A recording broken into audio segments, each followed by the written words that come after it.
ভারতের ক্রিকেটে আচমকা বড়সড় রদবদল। চ্যাম্পিয়ন্স ট্রফি জয়ী অধিনায়ক রোহিত শর্মাকে ওয়ানডে নেতৃত্ব থেকে সরিয়ে দেওয়া হয়েছে।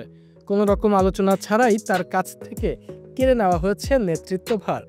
বিপরীতে মাত্র ২৬ বছর বয়সী তরুণ তারকা শুভমান গিলকে দেওয়া হলো ওয়ানডে দলের অধিনায়কত্ব। টেস্টের পর ওয়ানডেতেও গিলকে নেতৃত্ব দেওয়ায় ভারতীয় ক্রিকেটে এখন চলছে তীব্র আলোচনা। আগামী ১৯ অক্টোবর পার্থে শুরু হতে যাওয়া অস্ট্রেলিয়া সফরের ৩ ম্যাচের ওয়ানডে সিরিজে গিলের নেতৃত্বেই খেলবেন রোহিত। এই আকস্মিক পরিবর্তনে রোহিতের মতো একজন চ্যাম্পিয়ন অধিনায়ককে এভাবে সরিয়ে দেওয়া নিয়ে তৈরি হয়েছে বিতর্ক।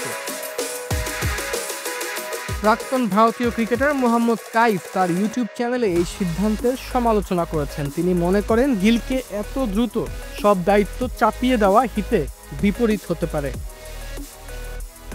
কাইফ বলেছেন, গিলের অধিনায়ক হওয়াটা প্রত্যাশিতই ছিল, কিন্তু আমি ভেবেছিলাম এটা ২০২৭ বিশ্বকাপের পরেই হবে।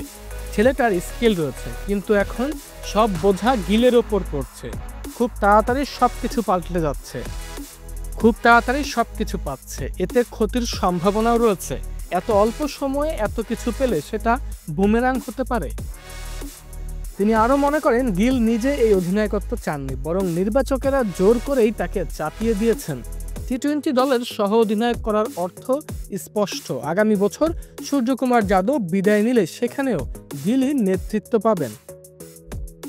কাইফ মনে করেন, ৩৮ বছর বয়সী রোহিতের কাছ থেকে নেতৃত্ব ছিনিয়ে নেওয়া তার খেলায় নেতিবাচক প্রভাব ফেলতে পারে।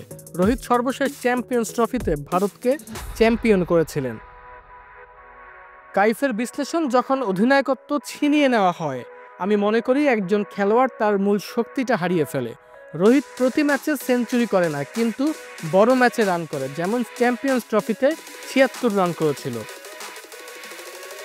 এখন রোহিতকে ম্যাচ ধরে ধরে বিচার করা হবে জানিয়ে কাইফ আবারও প্রশ্ন তোলেন, আমি জানি না সে আদৌ এখনও খেলতে চায় কিনা। একজন চ্যাম্পিয়ন অধিনায়কের প্রতি নির্বাচকদের এমন আচরণ তার পারফরম্যান্সে কী প্রভাব ফেলে, সেটাই এখন দেখার বিষয়।